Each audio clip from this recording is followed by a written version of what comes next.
Welcome to Blog Yin Yang, The Greater Result, podcast number 2, with Shihan Don Bernardo. This podcast is brought to you by Pure Desire.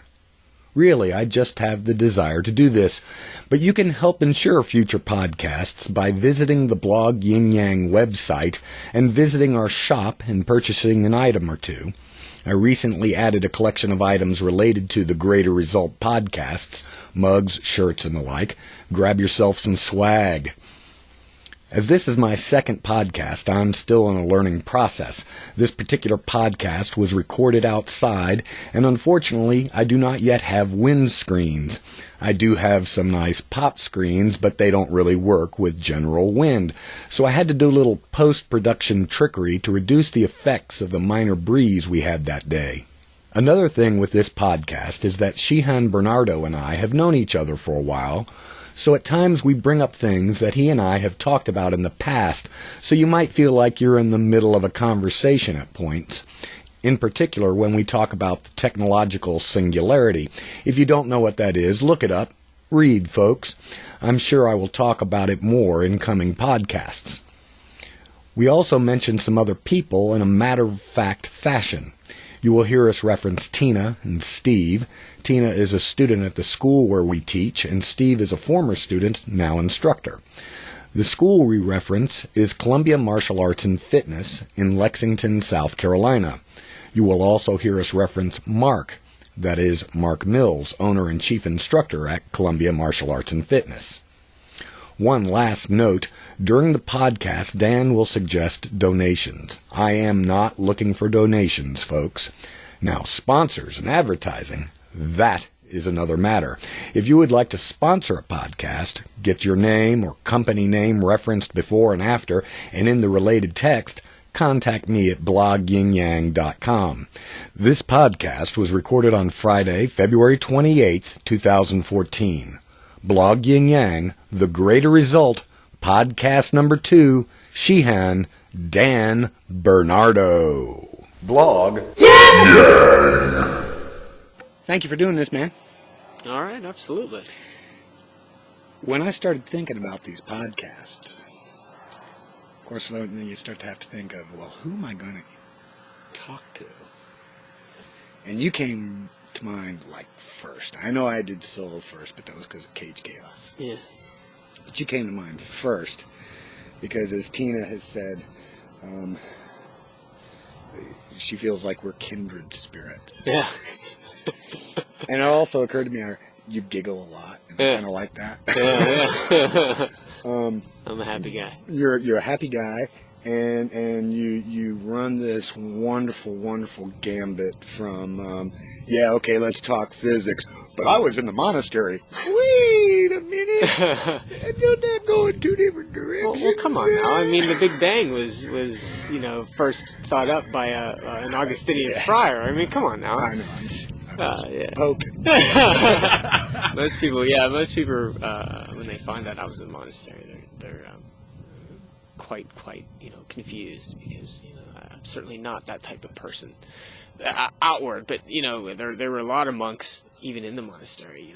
I remember one time we were in Santa Cruz and we spent probably we were there for a week, and one of the coolest monks there.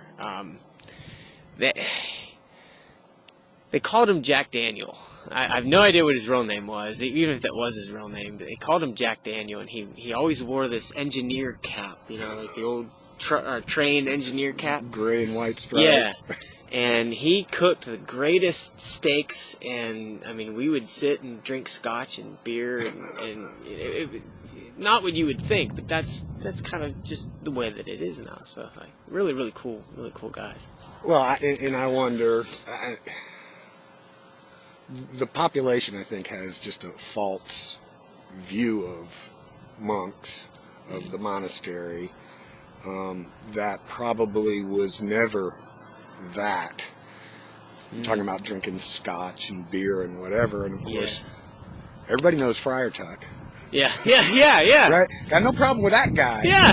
But then when you think about monastery, you go, no, they never do anything bad like that. No, wait a minute. I am sure they were always some You gotta have fun. There was always a drunk monk Always a drunk somewhere. Yeah. You gotta have fun. You gotta have fun. Yeah, and that's the coolest thing that I always liked about monks is they were always happy, jolly. Now there were some old, the old gold guys who are real old and they don't really care about that stuff anymore, and they're getting close to dying and they care about their, their spirituality, but there's. And I try to apply this in my everyday life. No matter what happens, you gotta have fun. You gotta have fun, and because if you're not having fun, then you're just wasting space, in my opinion. So you're originally from Pennsylvania. How long have you been in South Carolina? What is this? This is 2 years. 2014. 2 years. So okay. Yeah. So you virtually came right into the school, and I'm referencing to both my listeners that because the two listeners that I have know me and know the school, and know that you're the new guy on the block. Yeah. Which was another reason why I thought about interviewing you would be good, so that we can kind of get who you are out a little more. Yeah.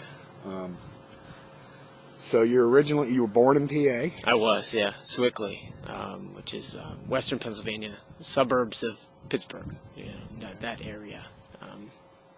Did you go straight from PA to South Carolina? Okay, so, see, I was running a martial arts school in, again, in the suburbs. It's Norwin, North Huntingdon, Pennsylvania, and I ran that for 2 years. And circumstances demanded that I leave, and I actually went to Memphis. And I lived in Memphis for just a few months with my best friends, and we opened a video game tournament center there. And actually, we opened it over the border. It was Olive Branch, Mississippi. It was not a good idea. But then after that kind of ran its course, after a few months, the business did not succeed. I went into the monastery, and when I got back from the monastery, I was literally planning on going and actually I was bidding on a little camper, and my spiritual advisor had a truck that he was going to give me, and I was going to haul the camper around to different monasteries and live in the camper and just be a gypsy. No offense to any Roma out there who don't like that term, because I'm part Roma too, so don't worry about it. And I met my wife. Well, I met her before because she trained at my initial karate school where I trained at, and so we met at tournaments and stuff even beforehand. But and we started talking online, and then we got married really quickly. We actually our first date was on New Year's Eve. We got engaged on Valentine's Day, and then we got married July 3rd, all of the same year. Wow. Yeah. And so went into that, and then I started driving a school bus. At the time, I was teaching sword, I was driving a school bus, and it wasn't making a lot of money, so I kind of decided I got to do something, and I told my dad, I said, I'm thinking about getting my Class A license so that I could get a better job and make more money driving. He said, sure. Well, at that same time, my dad had got a job with Westinghouse down here. And so they were moving down here. The plant right near Columbia? the new nuke plant here. Mm-hmm. The new nuke plant here he's working on. And they moved down here in November. And my dad said, look, there's a truck driving school down here. Bring your family down. You can stay with us until you get your license, and then get a place and you guys can move out. And I was like, okay, because I couldn't go to school and get my Class A license and work at the same time. So I said, sure, and that's why we're in South Carolina. We came and visited over Christmas break, and you know, it was like 70 degrees, and we were like, yeah, this is good, you know. And we went back from for up to Pennsylvania afterwards, and then it blizzarded. We got like 5 feet of snow or whatever it was. It was crazy. We lost power for a week, and then we were like, yeah, we're totally moving to South Carolina. Yeah, it was a no-brainer, you know. And so here we are. They tell us it never snows there. Wink, wink. Blizzard last week. But it's insane. But so that's I came down here and I went to school, got my license, got a job. Actually, I was over the road for a few months, and it wasn't for me. You know, I have a 3-year-old, so at the time she was 1.5 or whatever, and it was just really, really difficult being gone so often. And I was looking for a place to train anyway, and I was looking for a job, and there was an ad on I forget, I think it was on Craigslist, and I called Mark and set up a time to come in and interviewed, and it worked out, and I found a home, and I love it here. So cool. Yeah. So you used to do tournaments. You're one of these more. It's actually what you've done some Tang Sudo and a whole host of. Yeah. You do sword, but you went kind of the tournament route for a while, at least as a team. My experience, yes, Tang Sudo, and we always hosted huge tournaments. Master Kim's tournament in Pittsburgh is probably one of the biggest in the country in terms of more traditional style tournaments. I never did the sport karate circuit. I did a few sport karate tournaments. I did actually I did a few Olympic style taekwondo tournaments, but more traditional karate style tournaments, and where you compete in forms and sparring and breaking and weapons and stuff like that. And that's kind of where I flourished as a youngster. I did some sword tournaments too when I was younger, but not as many. Yeah. Sword is your big thing now, right? I mean, love that's it. It's kind of that's your nerdist passion right there. Yeah. I've always been fascinated with swords and sword fighting and swordsmanship. It probably wasn't until I was in high school and college maybe that I really started to delve into the research and stuff. But things always change, and I was a big Japanese sword guy. My experience in Tenshin Shoden Katori Shinto Ryuha is very extensive. But now, the Western sword is starting to pique my interest.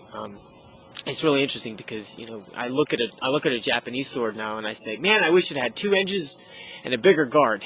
And it's like, well, that would be a long sword, and it's like, all right, well, I can do that. Yeah, that's cool. But yeah, sword is definitely my area of expertise, and I started doing I do quality control and sword design for a sword company called Shintogo Swords. I sell the swords, and the curriculum that we teach here is supposed mine. to do the website plug right there. ShintogoSwords.com. Yeah. Remember those things. Yeah. You also get, or I find interesting, and there's not a lot of people who do that. I look at martial arts in a rather cerebral fashion, and I know that you do too. And you've really gotten into the kanji and the text and the characters and by meaning the Chinese or Japanese characters and language more. There's a lot of people that do kind of like Tex-Mex karate, American karate. Yeah, karate. I do karate. Yeah. This is my front kick. Ninja chop and Judy This chop. is my roundhouse. Yeah. As opposed to, no, let's learn what it was called when it was developed. Yeah. I'm a huge stickler for terminology. I despise when people pronounce things incorrectly. And you run that all, you get that all over the place, but just like Korean, when people would look at me and they would say, I do Tangsudo, and I'd say, sure you do. Yeah. I'm sure it's horrible. But and they would say, do you train at the dojang and and all this other stuff, and terminology to me has always been something like if you train the martial art, you should know how to pronounce it, in my opinion. But I can forgive some pronunciation. That's one thing that I've been working on is how does a Cantonese nationalist say it? Yeah. Versus how I learned it from a guy in the South. Yeah. I can't be sure that my pronunciation.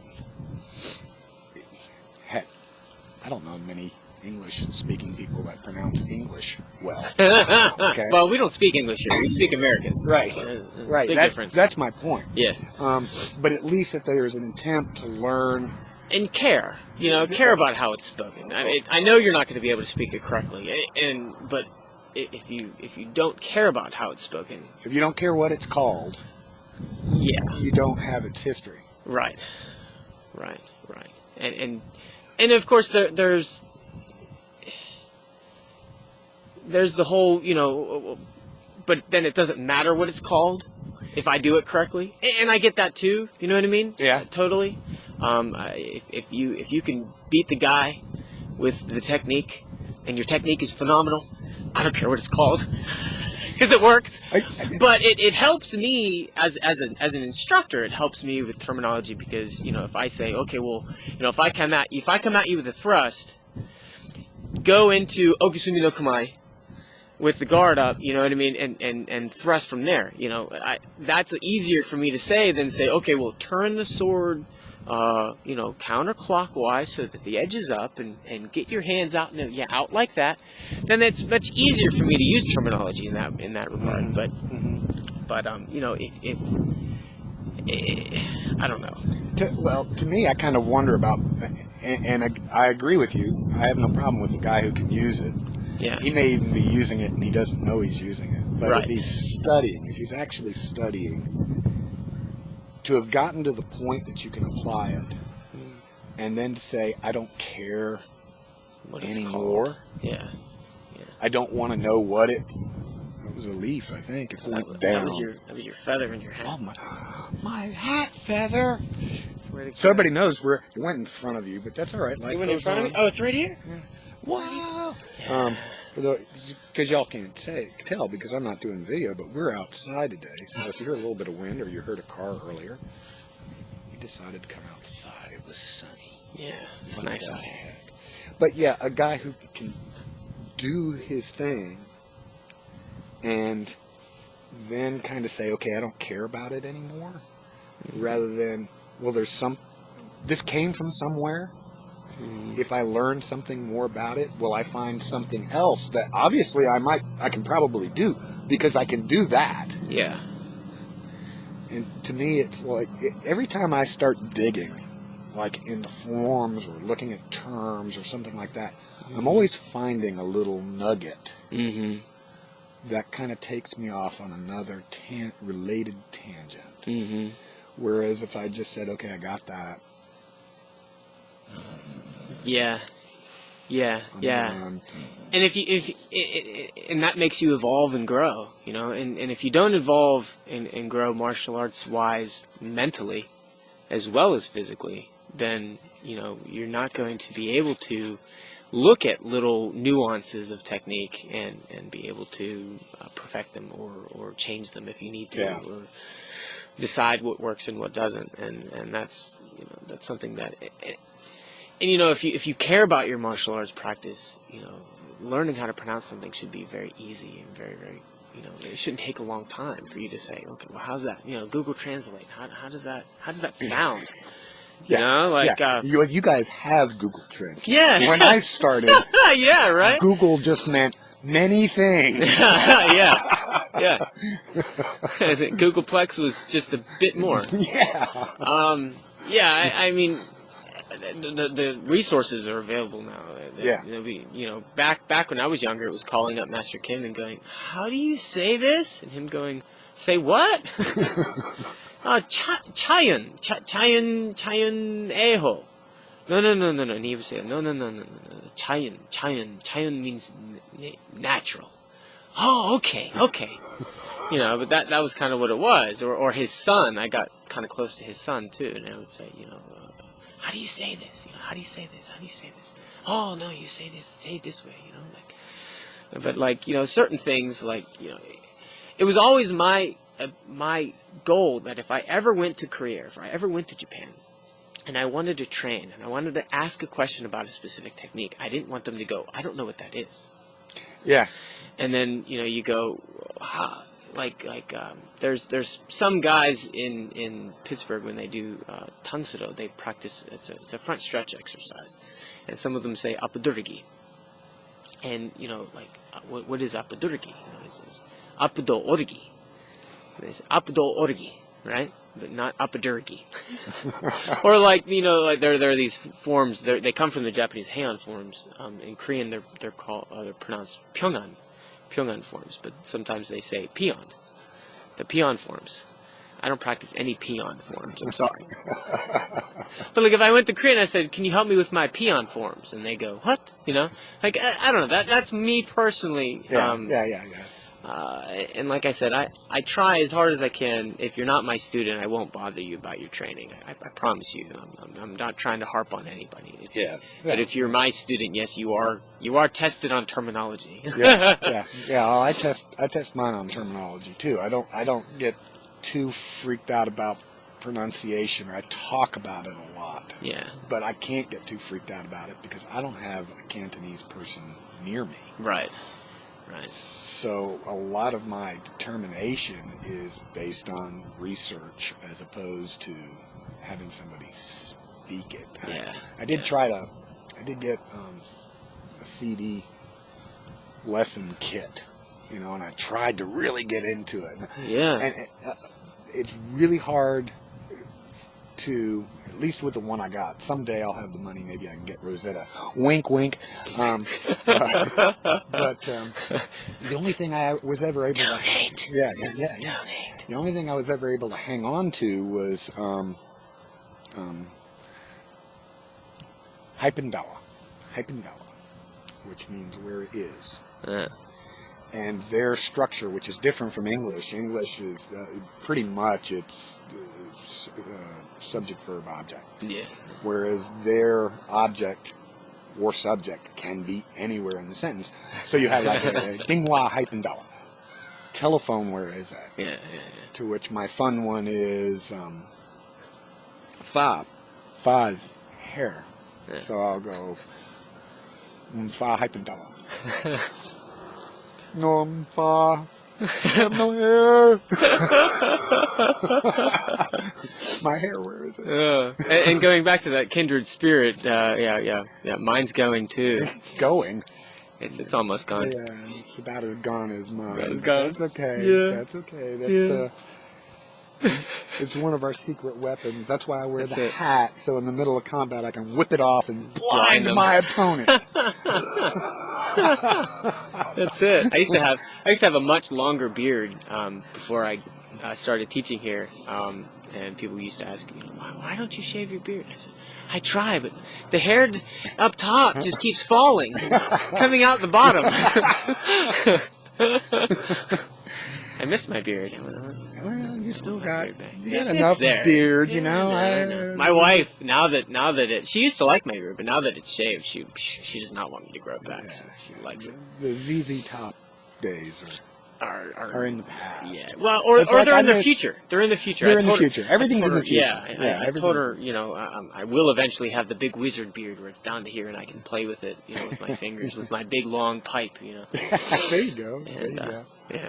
Yeah, I keep wanting to do my ponytail again, but then people keep saying, no, the Fleetwood Mac bald head Benjamin Franklin look is not cool. Not cool anymore. Huh? But that's okay. I'm moving into my hermit phase. There you go. So there'll come a point in time where it's like, I don't care. Yeah. There you go. I'm going to stop shaving this thing every morning. Absolutely. Let the back grow out. Absolutely. They don't have time for that. Ain't nobody got time for that. Shaving. Gosh. Yeah, people used to ask why I don't use a razor on my head. Do you look at my face? Does it look like I care about shaving every day? Why would I do it to my head if I don't do it to my face? Doesn't make any sense. Anyway. Yeah. onto something relevant. Relevant? Relevant. How about this weather? How about this weather? Well, the weather is immediately relevant to those here. Yeah. It may not be relevant to my 2 listeners, or depending on when they listen. Yeah, it's true. Something relevant. That's something I've been actually musing over, is relevancy. Yeah. As a whole. Yeah. And it's kind of a stretch, but is really anything ever? It's relevant to the individual, but the individual is such a small piece Sure. of the whole. Right. So it gets into this weird space where, I want to worry about that. Why are you worrying about that? Yeah. That's going to have 100 years from now, 1,000 years from now, it's going to be nothing. Yeah. It's going to be absolutely nothing. Yeah.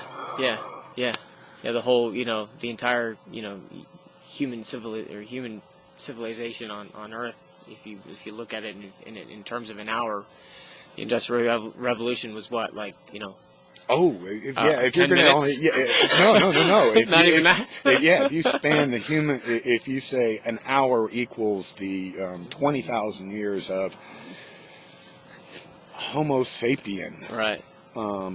Evolution. The Industrial Revolution was just mere seconds ago, and what else is going to come? The technological singularity is not even a second away. It's nanoseconds away. Yeah. And what happens on the other side of that, we can't even predict. There's going to be a change that we can't see past. I'm ready for it. So you consider yourself a technocrat? Yeah. So you're ready. I'm ready. When AI wakes up and says, "Okay, we've got all the answers." Yeah, we're going to be good friends. Okay. Definitely. Of that and I'm a nowist. I try not to care about the future or worry about the future or regret about anything in the past. Much to my, I want to say that I don't know if that's out of intent, or whether or not I just have a horrible memory, because I do. Yeah. That I'll have certain things in my past that I just can't remember, and not even that long ago, and I just don't care. Maybe it's either because I don't care, or maybe it's just because I have a bad memory, or both. I don't know, but I used to teach a meditation class, and one of the things that people would always ask me was, how do I get rid of stress? I said, well, the only time that you have is right now. You don't know what's going to happen in 10 minutes or whatever. And what happened 5 minutes ago, you can't change. The only thing that you have is right now. So make right now very, very important. And when it comes to meditation, a lot of people confuse meditation. People think sitting cross-legged with the nice music and the incense going, and that's a meditative practice, and you can certainly do that. But true meditation is mindfulness. Yeah. Whether you're brushing your teeth or doing the dishes or whatever, if you're not fully 100% there, then you're not meditating. So it's all just mindfulness. If I am, as I'm brushing my teeth, only really thinking about brushing my teeth, then my stress is not very high. Now, of course, if you're in a stressful situation and you are then being mindful of that situation, sure, you will have stress. But if you approach it in a way mindfully, you will be able to make logical decisions and decide how to deal with that mindfully. Yeah. And then your stress level will still be down. Get lower. Yeah. But I mean, when the technological singularity comes, I'm just going to move right into it. I just float through life. Yeah. You know what I mean? Yeah, and so I'm like the leaf in the stream as it goes around the rocks and around here. Then it goes into the pool and it starts swirling. And I find the exit and I keep going. Yeah. And that's just kind of how I view life and how I try to live life. It's probably not the best way money-wise. Much to my wife's dismay, you know. Yeah, I mean, money-wise, it's but not good, and in current society, it's very anti-current society. It's very anti-current society, very anti-American in a Very certain way. anti-American. And I'm not getting down on America, but the capitalistic approach requires. I mean, it goes right to what you were talking about with meditation. Mm-hmm.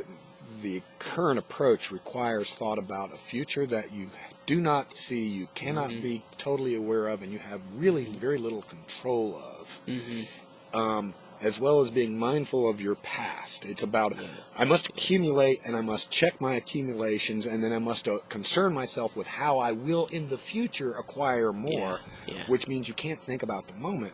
And of course you're stressed out, Right. because you're dealing with two periods of time that don't you exist. can't do anything about. And they don't exist, really. Right. I mean, right. they're Well, just one is figments gone. of your imagination one right is now. gone and one is not yet here, and you don't know what it will present. Yeah, that's why, like, when Google first started doing mindfulness exercises with their stuff in California, one of the, he's a Korean Zen Buddhist guy. He started doing seminars there for all their workers on how to work with mindfulness. And the way that they now structure, a lot of the stuff that they do is really, really phenomenal, and it's not very American. Because, like if I look at, my projections have to be based on now. Mm-hmm. And they're really not a future projection. They're a now projection based on my information that I have right now. So, some of you who are listening, you're probably thinking, well, how do I plan for retirement? Or how do I do, if you're thinking about retirement, and you're trying to make now based on a future that doesn't exist, then your retirement may not work out. But if you know what you have right now, and you know your current situation, and you know exactly how much money you have, you know exactly where you're at right now, look at that and start planning that. Yeah. And then as each moment, and the way this works out is the future will inevitably be a now. Yeah. Yeah. So if you live mindfully each moment, that future will inevitably be a now, and if you make each now the best that it can be, the future can only be the best that it can be, because it will be the now. Yeah. And I had an old monk tell me one time. I asked him. I said, so if you could go back in time and change something, just tell yourself something, what would it be? And he would say, and he looked at me and he said, change something. I said, yeah, like if you go back, just tell yourself, like, say, don't, do this differently or do this differently. He said, don't do anything different. He said, just, I guess he said, if I could go back and say something, it would be, hi. I said, no, you don't get it. No, you and I didn't, I thought he was playing with me. I said, what do you mean? He said, hey, man, if I could go back in time, man, that'd be awesome. I would just want to say hi. Do you know anybody that went back in time and said hi? No. He said, well, see, I'd be the first person to go back in time and say hi. I said, no, you don't understand. And I was trying to get it out of him. And then he looked at me and he said, Dan, you are worried way too much. Just relax. Did you do the dishes yet, Dan? Yeah? Okay. Did you eat yet? Yeah? so what are you going to do now? I said, I don't know. I'll go back and read, I guess. He said, go do that. Go back and read. Okay. He was just trying to get me to just keep trucking, just day after day. Just if there's something to be done, do it. Yeah. And that's something that like Mark is really, really good at doing here. You know what I mean? If there's something to do, do it. You know what I mean? And I try to learn that as best I can, because sometimes I do get too cerebral. I'm a very contemplative guy, and I'll get lost, and I have to remind myself that, oh yeah, I have to vacuum, and I'm getting better at it, and I hope I'm getting better at it, and I realize that that's a fault of mine, because even at home, you know, like I'll be on a website doing some work, and I'll realize that something needs done, and then all of a sudden somebody will text me, or my daughter will say something, and then I'll think about that. I'll be like, huh, yeah. And then I'll completely forget about what I was doing, you know. Just today in general, I made myself a salad. Well, it was already made, but I got it out, and I put the dressing in, and I got my, I got two pieces of corn on the cob. I put them in the microwave. I got the butter out. I was ready. I put them in the microwave, and I set the time. And then, I don't know, what was it? Half an hour later, my wife says, "Did you get this butter out for a reason?"